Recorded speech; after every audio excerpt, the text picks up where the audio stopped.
आज हम जिस भारत को देखते हैं उसकी कहानी कितनी पुरानी है अंदाजा है? करीब 450 साल। ये एक ऐसी दास्तान है जिसमें व्यापार है, साजिशें हैं, बगावत है और आज़ादी की एक बहुत लंबी लड़ाई। तो चलिए शुरू करते हैं ये सफ़र। अब सवाल ये उठता है कि जो लोग सिर्फ मसाले और कपड़े का व्यापार करने आए थे, वो देखते ही देखते इस पूरे उपमहाद्वीप के मालिक कैसे बन बैठे? मतलब आखिर हुआ क्या? इसका जवाब साजिशों, लड़ाइयों और बहुत ही चालाक रणनीतियों में छिपा हुआ है। तो कहानी का पहला हिस्सा व्यापारी से शासक बनने का। ये कहानी है ब्रिटिश ईस्ट इंडिया कंपनी की। एक ऐसी कंपनी जो आई तो थी मुनाफा कमाने, लेकिन धीरे धीरे उसने पूरे भारत पर अपना राज कायम कर लिया। चलिए देखते हैं आखिर ये सब हुआ कैसे। देखिए, उस वक्त भारत का खजाना पूरे दुनिया की नज़रों में था। तो पुर्तगाली आए, फिर डच, फ्रांसीसी, सब अपनी किस्मत आजमाने यहां पहुंचे। सब लगभग एक ही समय के आसपास आए। लेकिन इन सब में अंग्रेजों के पास एक ऐसा प्लान था, एक ऐसी रणनीति जो उन्हें इस रेस में सबसे आगे ले जाने वाली थी। तो अंग्रेजों ने सबसे पहला काम क्या किया? उन्होंने अपने यूरोपीय कंपटीशन को खत्म किया, एक एक करके। पहले 1612 में पुर्तगालियों को हराया, फिर 1759 में डचों का नंबर आया और आखिर में 1760 की वॉन्डी वॉश की लड़ाई में फ्रांसीसियों को ऐसी शिकस्त दी कि भारत में उनका खेल ही खत्म हो गया। अब रास्ता बिल्कुल साफ था। अपने यूरोपियन राइवल्स को साइडलाइन करने के बाद कंपनी की नज़रें अब भारत के अंदरूनी मामलों पर टिकी थीं। देखिए, उस वक्त मुगल साम्राज्य कमज़ोर पड़ रहा था और बंगाल जैसे अमीर सूबे जो थे वो ताकतवर हो रहे थे। कंपनी के लिए ये एकदम परफेक्ट मौका था अपने व्यापारिक इरादों को शाही इरादों में बदलने का। और फिर 1757 में हुआ वो जिसने इतिहास बदल दिया, प्लासी की लड़ाई। जिसे लड़ाई कहना भी ठीक नहीं, ये तो एक धोखा था, एक साजिश। रॉबर्ट क्लाइव ने नवाब सिराजुद्दौला के ही सेनापति मीर जाफर को अपनी तरफ कर लिया और नतीजा, बिना लड़े ही बंगाल अंग्रेजों की मुट्ठी में आ गया। और इस धोखे के बाद जो असली लड़ाई हुई 1764 में बक्सर की, उसने तो कंपनी को बंगाल का समझिए बेताज बादशाही बना दिया। अब अंग्रेजों ने एक और बहुत चालाक पॉलिसी अपनाई, सब्सिडियरी अलायंस या कहिए सहायक संधि। ये एक मीठा जहर था। मतलब भारतीय राज्यों से कहा गया कि हम आपको बाहरी हमलों से बचाएंगे, आपको प्रोटेक्शन देंगे, लेकिन बदले में उनकी आज़ादी, उनकी सेना, उनका खजाना सब कुछ छीन लिया जाता था। ये लॉर्ड वेलेस्ली की कूटनीति का एक कह सकते हैं बहुत ही घातक नमूना था। ये एक ऐसा जाल था जिसमें रियासतें एक के बाद एक फंसती चली गईं।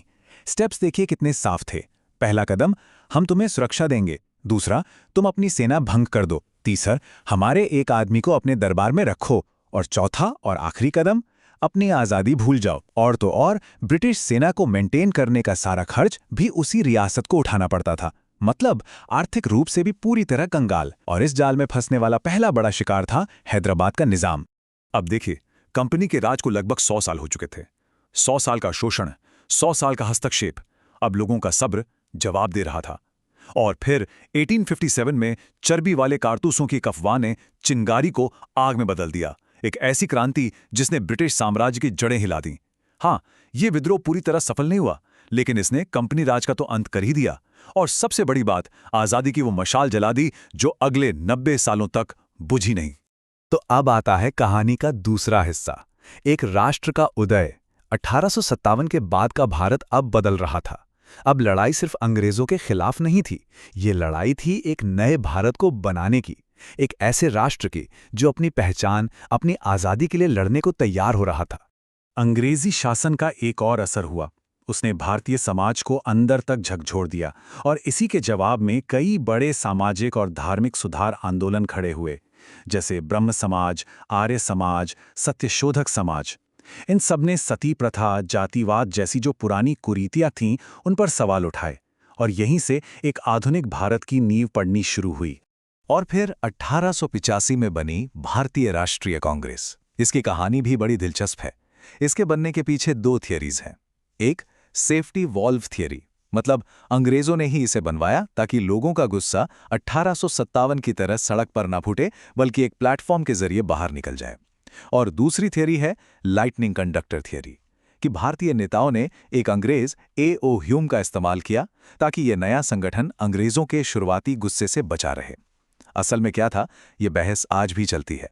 और फिर कहानी में एंट्री होती है एक ऐसे शख्स की जिसने आज़ादी की लड़ाई का पूरा नक्शा ही बदल दिया। एक ऐसा इंसान जिसने बिना हथियार उठाए दुनिया के सबसे बड़े साम्राज्य को घुटनों पर ला दिया, महात्मा गांधी। उनके आने के बाद आज़ादी की लड़ाई कुछ नेताओं तक सीमित नहीं रही, वो एक जन आंदोलन बन गई। गांधी जी ने भारत आते ही बड़े आंदोलन नहीं शुरू किए। उन्होंने पहले अपने तरीकों को छोटे लेवल पर टेस्ट किया। 1917 में चंपारण के नील किसानों के लिए, फिर 1918 में अहमदाबाद के मिल मजदूरों के लिए और फिर खेड़ा के किसानों के लिए। सत्याग्रह का उनका ये हथियार इन तीनों जगहों पर जबरदस्त कामयाब रहा और इन्हीं छोटी छोटी जीतों ने उन्हें पूरे देश का नेता बना दिया। तो ये सत्याग्रह आखिर है क्या? देखिए, ये सिर्फ एक शब्द नहीं है, यह एक पूरी फिलॉसफी है। इसका मतलब है सत्य के लिए आग्रह करना, सच पर टिके रहना, बिना किसी हिंसा के अपने आत्मबल से लड़ना। ये ट्रूथ फोर्स या सत्य की शक्ति एक ऐसा हथियार था जिसके सामने दुनिया का सबसे ताकतवर साम्राज्य भी बेबस हो गया। और फिर 1920 में गांधी जी ने अपने सबसे बड़े आंदोलनों में से एक की शुरुआत की, असहयोग आंदोलन। मतलब अंग्रेजों के साथ किसी भी तरह का सहयोग न करना। पूरे देश ने एक साथ अंग्रेजों का साथ देना बंद कर दिया। स्कूल, कॉलेजेस, अदालतें सब बंद। वकीलों ने अपनी प्रैक्टिस छोड़ दी, स्टूडेंट्स ने स्कूल छोड़ दिए और जगह जगह विदेशी कपड़ों की होली जलाई गई। इस आंदोलन ने वाकई में ब्रिटिश सरकार की नींद उड़ा दी थी। आंदोलन अपने पीक पर था, लग रहा था कि बस आजादी अब ज्यादा दूर नहीं। लेकिन तभी एक घटना ने सब कुछ बदल कर रख दिया। चौरी चौरा में एक हिंसक भीड़ ने पुलिस थाने में आग लगा दी और इस हिंसा के बाद गांधी जी ने पूरे आंदोलन को वापस ले लिया।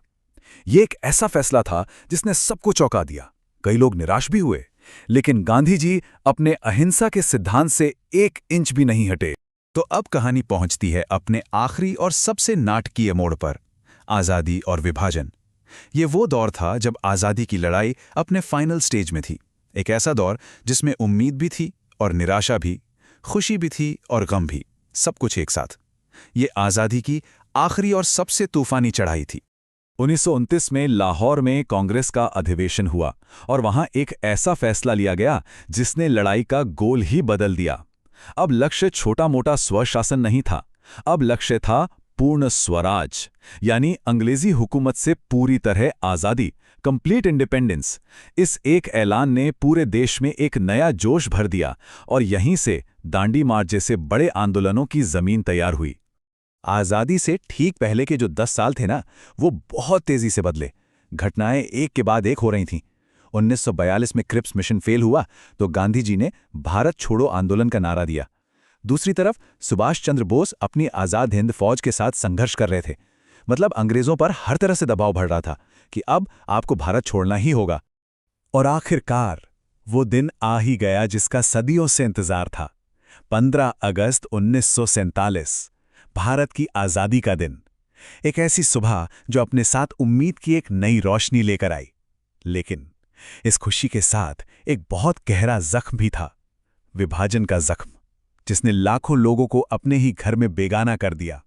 तो आखिर में यह सवाल बचता है कि आज़ादी मिली कैसे? क्या ये सिर्फ विरोध प्रदर्शनों से मिली, या बातचीत से, या फिर गांधी के सत्याग्रह से लेकर क्रांतिकारियों के बलिदान तक और नेताओं की कूटनीति तक, इन सभी रास्तों का एक साथ मिलना जरूरी था? ये एक ऐसा सवाल है जो हमें हमेशा इस महान संघर्ष के बारे में सोचने पर मजबूर करता है।